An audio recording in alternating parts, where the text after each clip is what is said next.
स्वागत है हमारे यूट्यूब चैनल एसएन अकेडमी में। दोस्तों, आज हम दो धर्मों के बारे में पढ़ेंगे।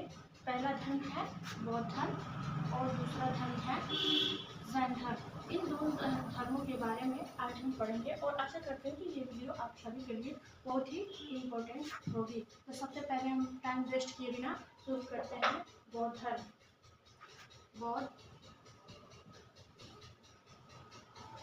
धर्म। तो बौद्ध धर्म की बात करेंगे तो इसमें जो थे बौद्ध धर्म के संस्थापक जो थे महात्मा बुद्ध। इनका बचपन का नाम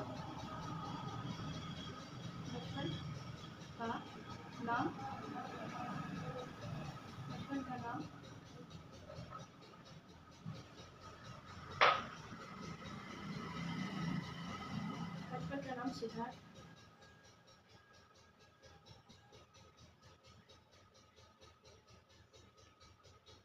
इनका जन्म 563 ईसा पूर्व। जन्म स्थान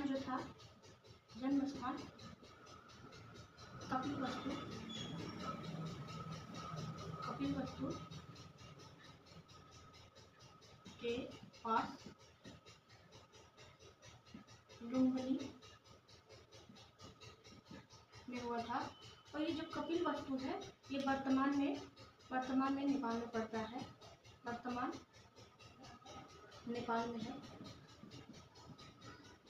अब इनकी माता का नाम जानेंगे। माता का नाम था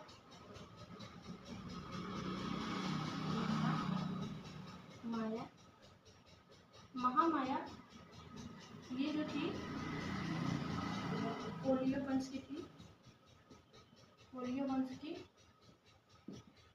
और जब ये बुद्ध जो थे 7 दिन के थे, जब 7 दिन के थे तभी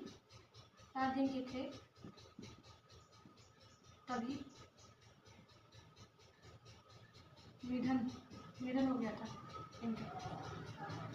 अब हम बात करेंगे इनके पिता का नाम था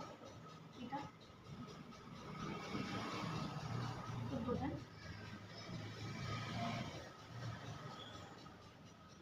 ये जो थे शाक्य संघ के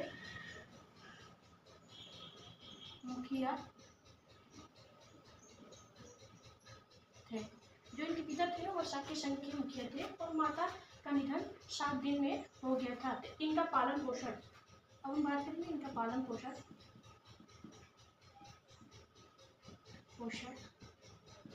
इनका पालन पोषण इनकी मौसी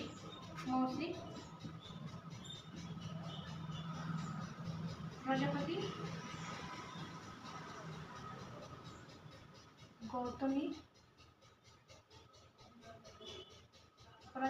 गौतमी ने किया था। इसी गौतमी के नाम पे इनका नाम गौतम बुद्ध ऐसे भी बुद्ध लिखाता है और कहीं आप देखेंगे कि ऐसे भी बुद्ध लिखाता है। इनके मौसी के नाम पे ही इनका नाम गौतम बुद्ध पड़ा। अब हम बात करेंगे जब ये 29 वर्ष की अवस्था में तो ये संन्यास ले लिए। संन्यास से पहले 29 वर्ष से पहले इनकी शादी हुई। इनके विवाह जो था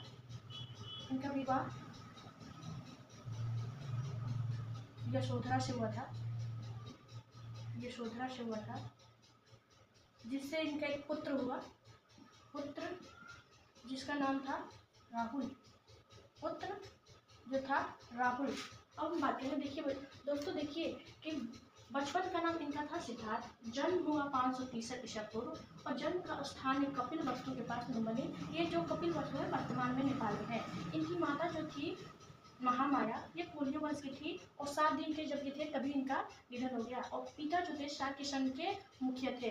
और जब इनकी माता का देहांत हो गया तो इनकी मौसी थी प्रजापति गौतमी, इनका लालन पालन की, जिसके नाम पे ही इनका नाम गौतम बुद्ध पढ़ा। और ये जो थे गौतम बुद्ध थे एक क्षत्रिय थे। एक पॉइंट और नोट कर लीजिए, ये जो थे एक क्षत्रिय थे। शाक्य कुल के तो थे ही, लेकिन ये क्षत्रिय थे। अब हम बात करेंगे अगला टॉपिक, इसी में अगला टॉपिक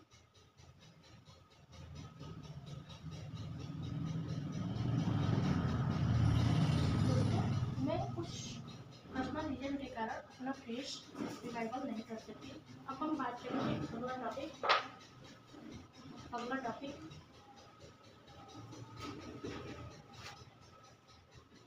29 वर्ष की आयु में 29 वर्ष के आयु में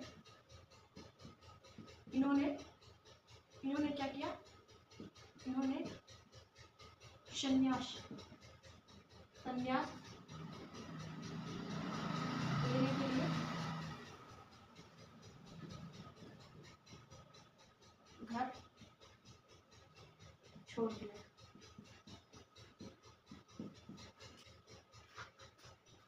इनका एक घोड़ा था,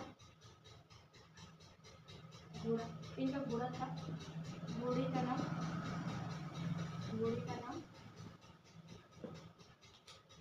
कंथक था। घोड़े का नाम कंथक था, कहीं यहाँ पे कंटक दिया रहता है। अब हम बात करेंगे 6 वर्ष तक ये क्या किए, 6 वर्ष तक ये भटकते रहे।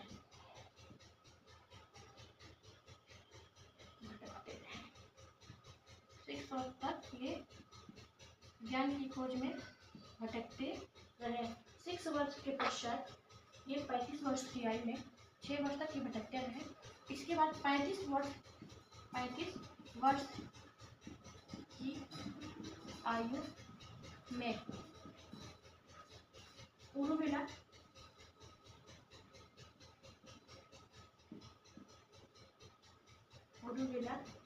ने निरंजना नदी के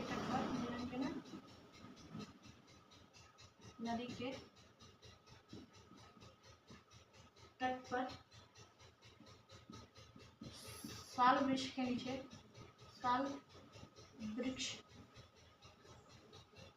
नीचे ध्यान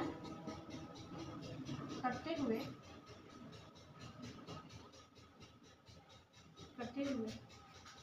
इन्हें ज्ञान की प्राप्ति हुई।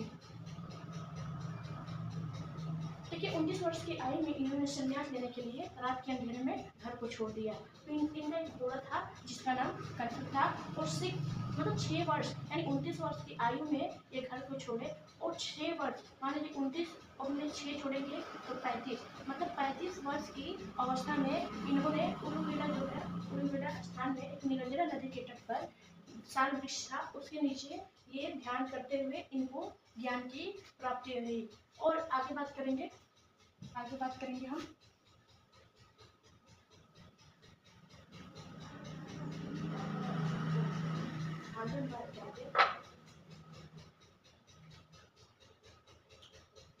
जिस वृक्ष के नीचे इनको ज्ञान की प्राप्ति हुई, उसको हम जहाँ पे ज्ञान की प्राप्ति साल वृक्ष के नीचे तो हो नहीं था, ज्ञान की प्राप्ति बोधि वृक्ष के नीचे हुई। यह स्थान कहाँ है, बोध गया, जो कि बिहार में है, बोध गया, ये बोध गया है कि नहीं। और हम बात करेंगे उन्हें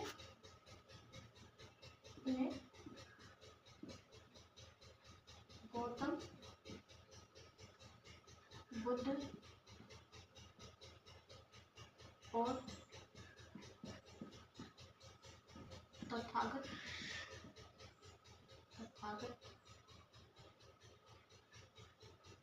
का मतलब होता है सत्य को प्राप्त करने वाले के नाम से जाना जाता है।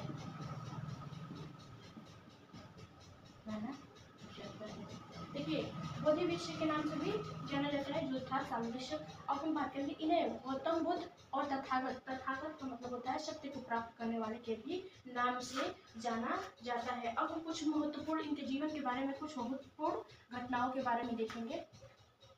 महत्वपूर्ण घटनाएं, महत्वपूर्ण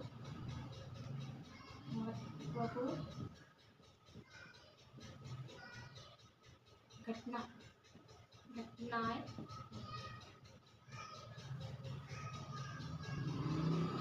पहली घटना पहला उपदेश इन्होंने कहा है। पहला उपदेश। दूसरी घटना धर्म चक्र प्रवर्तन। तीसरी घटना पहली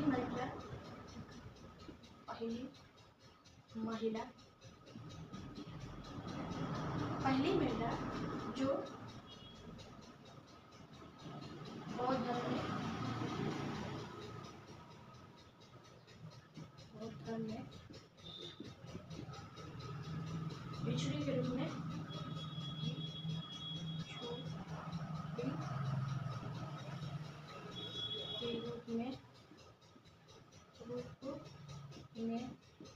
दीक्षित हुई।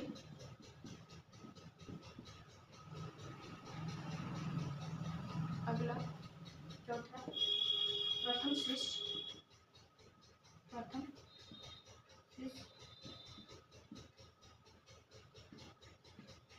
अगला महापरिनिर्वाण।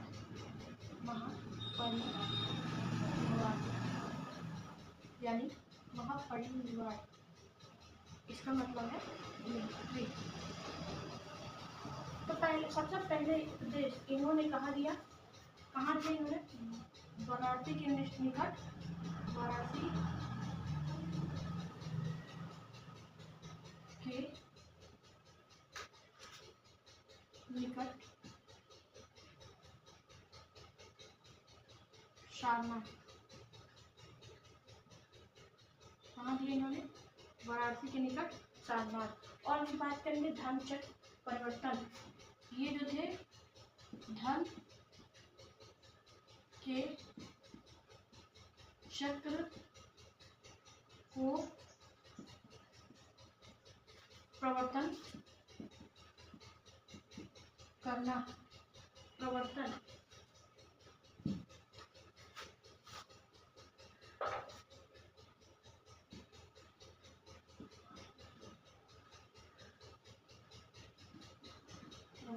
करना। और जो पहली महिला थी जो बौद्ध धर्म में शामिल हुई, जो इनकी मौसी थी, कौन थी मौसी? प्रजापति गौतमी। कौन थी? गौतमी। और इसी गौतमी के नाम पर इनका नाम पड़ा था गौतम बुद्ध। इनका पहला जो शिष्य था कौजिन्य। इनका प्रथम शिष्य था कौजिन्य।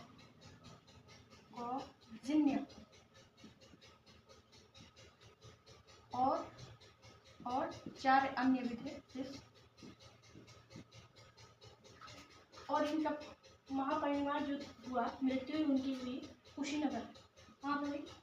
कुशीनगर, ये यूपी में पड़ता है। कुशीनगर जो कि ये क्या है? यूपी में पड़ता है। कब हुआ मृत्यु? 483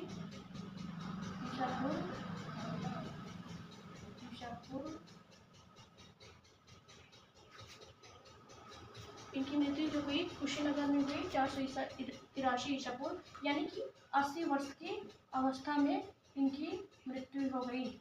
80 वर्ष की अवस्था में इनकी मृत्यु हो गई। यानी इनका जन्म कब हुआ था? 583 ईस्वी में, और मृत्यु कब हुई? 483 ईस्वी में, यानी 80 वर्ष की अवस्था में इनकी मृत्यु हो गई। और इनको जो ज्ञान की प्राप्ति कब हुई? 35 वर्ष की अवस्था में इनको ज्ञान की प्राप्ति हुई। अब हम अगला बात करेंगे इन्हीं के बारे में बात करेंगे। अभी हम जैन धर्म की शुरुआत नहीं करेंगे, अभी हम सिर्फ बौद्ध धर्म की बात करेंगे।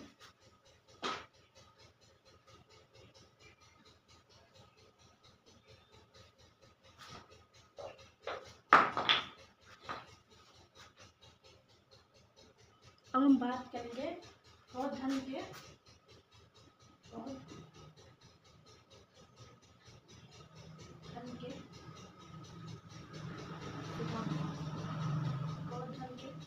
सिद्धांत। तो पहला सिद्धांत है बौद्ध धर्म का। बौद्ध धर्म का पहला सिद्धांत है आर्य। आर्य आर्य कितने हैं? आर्य के 4 आर्य। आर्य का मतलब होता है सत्य। दूसरा हम बात करेंगे अष्टांगिक मार्ग। अष्टांगिक मार्ग यानी आध्यात्मिक मार्ग। तीसरा जो था मध्यम मार्ग।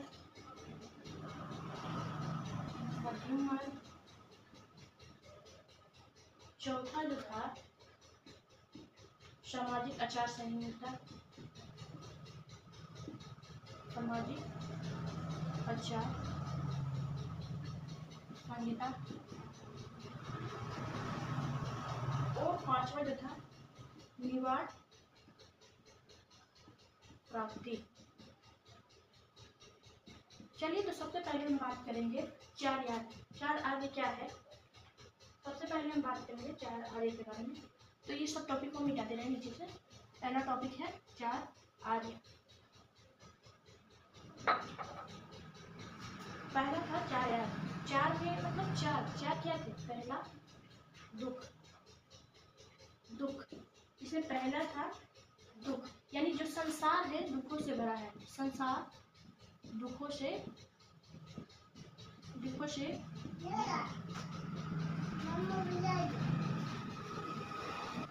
अब बात करते हैं दूसरे कारण का। इसका दूसरा था कारण नहीं, दूसरे सिद्धांत का। तो दूसरा सिद्धांत था समुदाय। देखिए, जो समुदाय थे, ये समुदाय जो थे, इच्छा ही, जो समुदाय का मेन था, इच्छा ही सभी दुखों का मूल कारण था। जो इच्छा ही होती है, इच्छा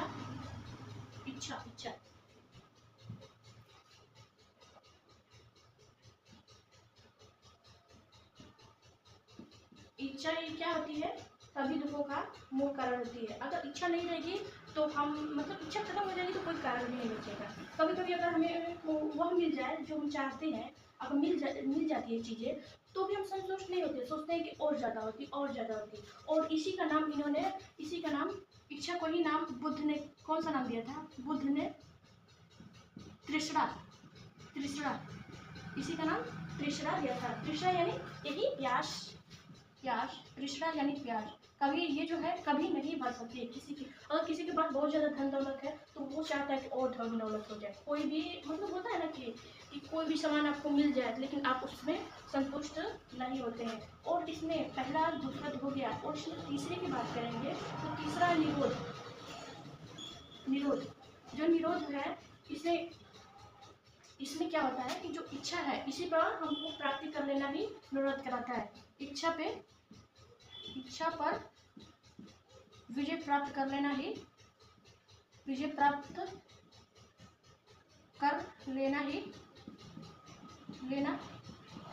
निरोध कहलाता है। विजय प्राप्त कर लेना निरोध कहलाता है। और चौथा, इसका अंतिम सिद्धांत क्या था? चौथा जो था अष्टांगिक मार्ग।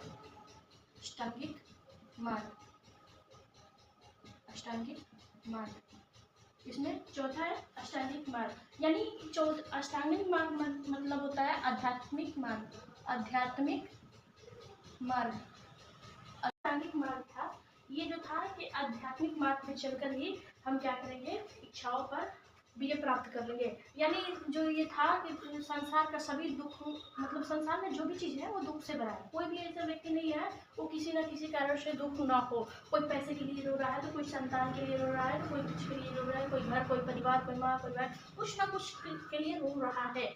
तो संसार जो है दुखों से भरा है। इनका सिद्धांत में पहला था दुख, तो ये संसार जो था दुखों से भरा है। दूसरा है समुदाय। समुदाय जो है, समुदाय का कारण जो है इच्छा। कोई भी इच्छा होती है, व्यक्ति के पास इच्छा होती है किसी भी कारण का, मतलब कोई भी चीज़ होता है इच्छा। और मान लीजिए कोई हम चीज़ चाहते हैं और वो चीज़ हमें मिल भी जाए, फिर हम सोचते हैं कि काश कि इससे ज़्यादा होगा। हमारी इच्छा कभी समाप्त नहीं होती। और जो बुद्ध थे इसी इच्छा का नाम तृष्णा दिए थे। तृष्णा यानी प्यास, ये जो कि कभी नहीं मिटती है। इस तीसरा है इनके सिद्धांत में निरोध। निरोध जो है इच्छा पे विजय प्राप्त करना, यानी कोई भी चीज़ है उसके हम संतुष्टि जब प्राप्त कर लेंगे तो वही होता है निरोध। और चौथा इनका सिद्धांत है अष्टांगिक मार्ग। अष्टांगिक मार्ग यानी आध्यात्मिक मार्ग। आध्यात्मिक मार्ग यानी हम इच्छा पे जब विजय प्राप्त कर लेंगे, वो भी कब, जब हम अध्यात्म के राह पे चलेंगे तब इच्छा प्राप्त करेंगे। और अब हम बात करेंगे ये अष्टांगिक मार्ग, मतलब अष्टांगिक मार्ग है क्या। इसी सिद्धांत का है, बौद्ध धर्म का जो सिद्धांत है इसी में है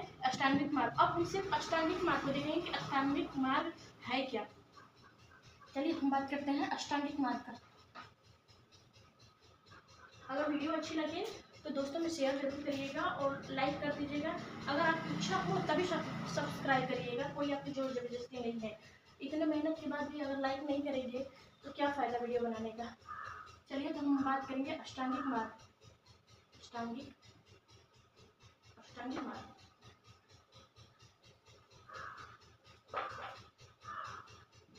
अष्टांगिक मार्ग।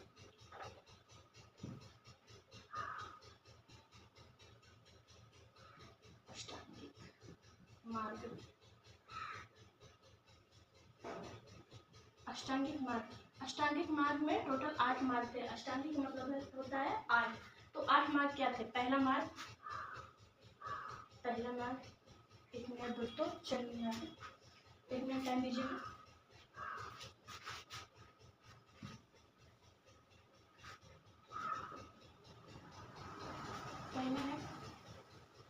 पहला पॉइंट सम्यक विचार। पहला था सम्यक विचार। दूसरा है सम्यक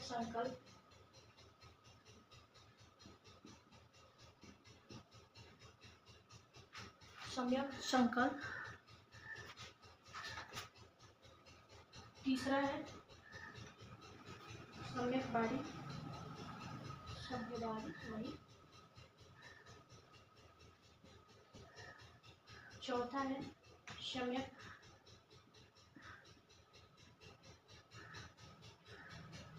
कर्म। अच्छा कर्म करना चाहिए, अच्छा विचार होना चाहिए, अच्छा संकल्प होना चाहिए, अच्छा वाणी होना चाहिए और अच्छी कर्म होनी चाहिए। पांचवा है सम्यक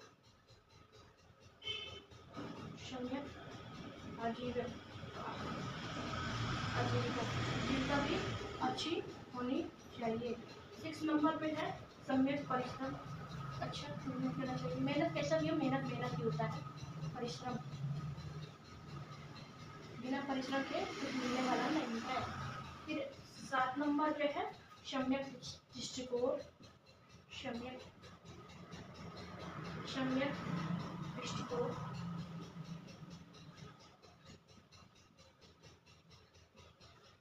और 8 नंबर पे है सम्यक ध्यान।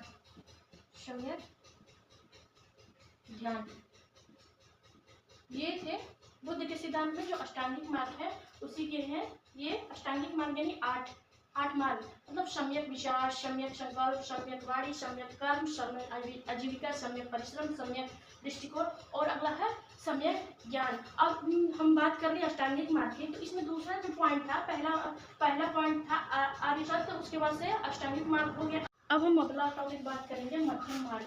बौद्ध धर्म का जो मध्यम मार्ग क्या था, यानी बीच का मार्ग। बौद्ध धर्म में बीच का मार्ग क्या है। तो महात्मा बुद्ध ने बताया कि बौद्ध धर्म में क्या है, ना अत्यधिक विलास करना चाहिए। महात्मा बुद्ध ने क्या बताया, बुद्ध ने क्या बताया, इन्होंने भोग विलास पे भोग विलास पर भोग विलास पर अत्यधिक जोर नहीं देना चाहिए, बहुत ज़्यादा जोर नहीं देना चाहिए। और दूसरा था तपस्या। तपस्या मतलब कठोर तपस्या पे इन्होंने क्या की, कठोर तपस्या, कठोर तपस्या, तपस्या या कठोर, इनको ये सख्त मना किए। और ज़्यादा भोग विलास ज़्यादा पे इन्होंने क्या किया, निषेध किया। लोगों को क्या करना चाहिए, बहुत ज़्यादा ना भोग विलास करना चाहिए, ना ही कठोर तपस्या करनी चाहिए, यानी बीच के मार्ग पे चलना चाहिए। भोग विलास भी करना चाहिए और तपस्या भी करनी चाहिए, लेकिन बहुत ज़्यादा तपस्या और बहुत ज़्यादा भोग विलास नहीं करना चाहिए। अब हम बात करेंगे बौद्ध संघ। बौद्ध संघ, बौद्ध संघ क्या है? बौद्ध संघ, तो बौद्ध संघ की बात करेंगे तो इसमें दो लोग थे। बौद्ध संघ में दो लोग थे, दो लोग नहीं मतलब दो संघ में शामिल थे। पहला संघ था भिक्षु और दूसरी थी भिक्षुड़ी। बौद्ध संघ में दो लोग थे, कौन कौन? भिक्षु भिक्षुड़ी। भिक्षु यानी पुरुष और ये स्त्री, दोनों ही इस संघ में शामिल थे। और इनकी शाखा की बात करें, बौद्ध धर्म की शाखा की पहला शाखा, इसकी शाखा की बात करें तो ये 3 शाखा थी। पहला शाखा थी हीनयान, दूसरा था महायान और तीसरा था वज्रयान। बौद्ध धर्म में कितनी शाखा थी? 3 शाखा थी, हीनयान, महायान, वज्रयान। हम एक बार रिवाइज करेंगे। बौद्ध संघ के कितने सिद्धांत थे? सिद्धांत में मैंने बताया था 5। पहला था आर्य। आर्य कितने थे? 4 आर्य, जो कि 4 जो थे, दुख था, समुदाय था, निरोध था और अष्टांगिक मार्ग। अष्टांगिक मार्ग यानी 8 मार्ग। 8 मार्ग कौन कौन से थे? सम्यक विचार, सम्यक संकल्प, सम्यक वाणी, सम्यक कर्म, सम्यक आजीविका, सम्यक परिश्रम और सम्यक दृष्टिकोण और सम्यक ध्यान। उसके बाद था मध्यम मार्ग। मध्यम मार्ग में जो था, ज़्यादा विलास नहीं करना चाहिए, भोग विलास नहीं करना चाहिए और ज़्यादा कठोर तपस्या भी नहीं करनी चाहिए। उसके बाद था बौद्ध संघ। बौद्ध संघ में 2 लोग शामिल थे, भिक्षु और भिक्षुड़ी। भिक्षु जो होते थे पुरुष और भिक्षुड़ी जो होती थी स्त्री। और बौद्ध धर्म में शाखा की बात करें तो शाखा थी 3। कौन कौन शाखा? हीनयान, महायान, वज्रयान। अब अगला टॉपिक हम बात करेंगे बौद्ध संगीति। बौद्ध संगीति, बौद्ध संगीति, बौद्ध संगीति। बौद्ध संगीति टोटल 4 थी, हम चारों की बात करेंगे। पहली बौद्ध संगीति, पहली कहाँ हुई? राजगिरी। पहली बौद्ध संगीति राजगिरी में हुई। अब दूसरी की बात करेंगे।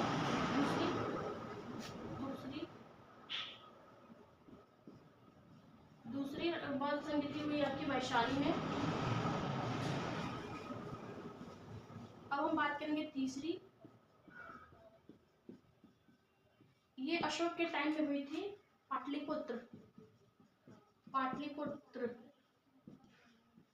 वर्तमान में इसको पटना बोलते हैं। ये अशोक के टाइम हुई थी, अशोक के समय में हुई थी। और चौथी की बात करेंगे हम लोग।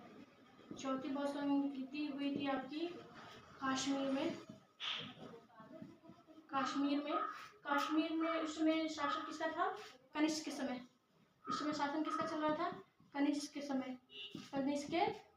ये 4 बौद्ध संगीति हुई। अब हम बात करेंगे त्रिरत्न। त्रि यानी 3 रत्न। कौन कौन से थे त्रिरत्न? पहला था बुद्ध,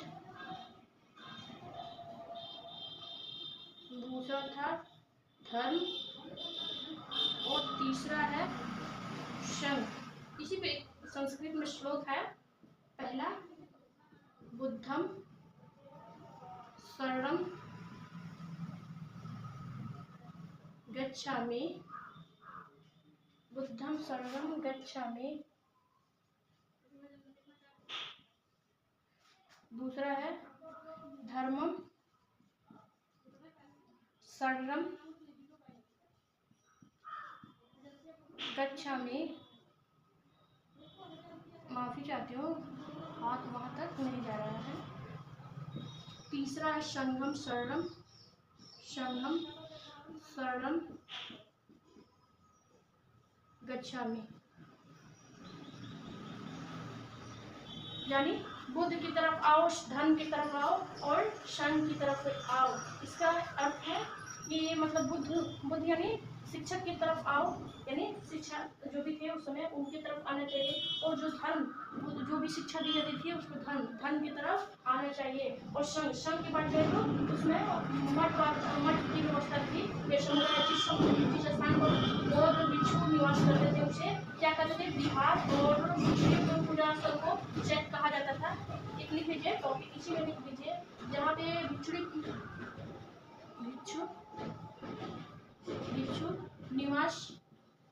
निवास करते थे उसको कहते थे विहार, विहार, विहार। इसको ऊपर लिख लीजिए, इसको इरेज करिए।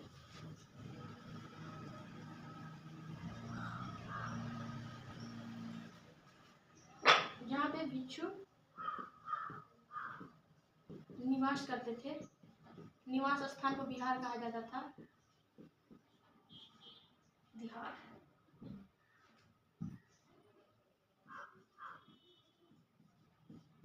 और जहाँ पे भिक्षु पूजा करते थे, पूजा स्थल था, उसको हम लोग क्या कहते थे, चैत्य, चैत्य। तो हम बात कर लिए। अब हम एक टॉपिक जो छूट रहा है कि बौद्ध धर्म के प्रसार में, बौद्ध धर्म के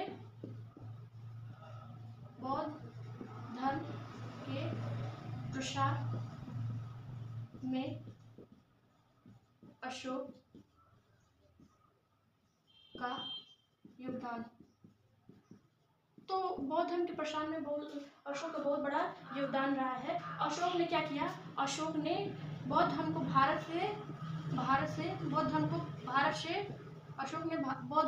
से अन्य देश में क्या किया, प्रसार किया।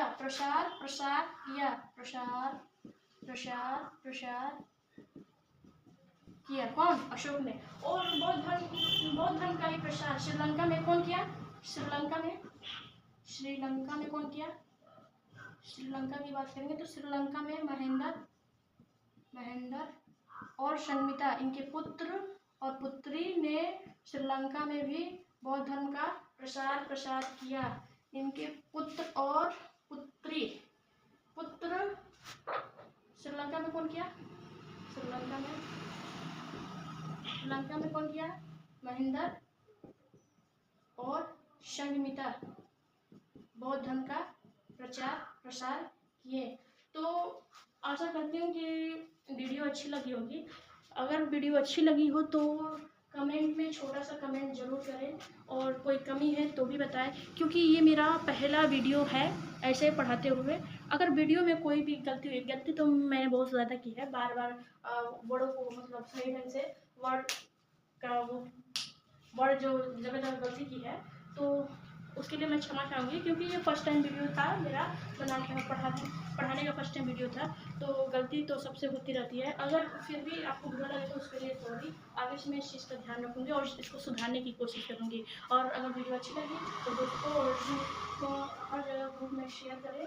और माफ़ी चाहती हूँ कि आप लोगों को थोड़ा जगह मेरी मिस्टेक से दिक्कत हुई होगी। तो धन्यवाद, टाटा, बाय बाय।